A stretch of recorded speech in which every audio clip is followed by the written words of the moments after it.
clearly, you do not take the success of Amazon lightly, and you're very involved in the company.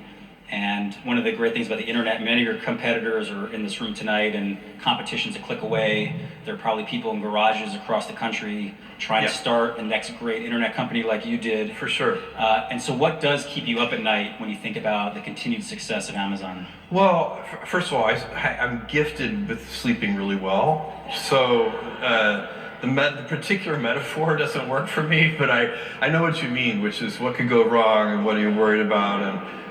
And for me, the thing I worry about the most is that we would lose our way in one of those things, that we would lose our obsessive focus on customers, or would somehow become short-term oriented, or would start to become overly cautious, kind of failure averse, and therefore unable to invent and pioneer. You cannot invent and pioneer if you cannot accept failure. To invent, you need to experiment. And if you know in advance that it's going to work, it is not an experiment. And so that's a very important thing. They're inseparable twins, failure and invention. And so you have to be willing to do that. And it's embarrassing to fail.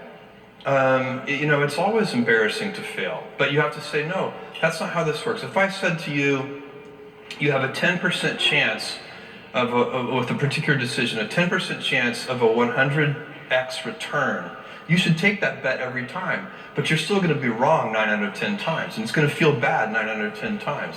And with technology, the outcomes, the results can be very long-tailed. The payoff can be very asymmetric, which is why you should do so much experimentation. Everybody knows that if you swing for the fences, you hit more home runs, but you also strike out more. But with baseball, that analogy doesn't go far enough, because with baseball, no matter how well you connect with the ball, you can only get 4 runs. The success is capped at 4 runs. But in business, every once in a while, you step up to the plate and you hit the ball so hard, you get 1,000 runs. And so when you have that kind of asymmetric payoff, and one at bat can get you 1,000 runs, it encourages you to experiment more. It's the right business decision to experiment more. It's also better for your customers. Customers like the successful experiments. By the way, this is a giant misconception in a lot of young entrepreneurs, inexperienced entrepreneurs that they meet. One of the things that is very fashionable right now is to talk about how disruptive their business plan is going to be.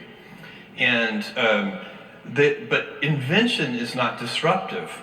Only customer adoption is disruptive. At Amazon, we've invented a lot of things that customers did not care about at all.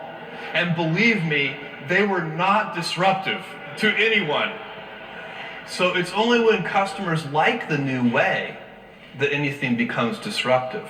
And so really it's just saying that you want to, if somebody comes to you with a business plan that they claim is disruptive, you should ask them to explain it to you in simpler language.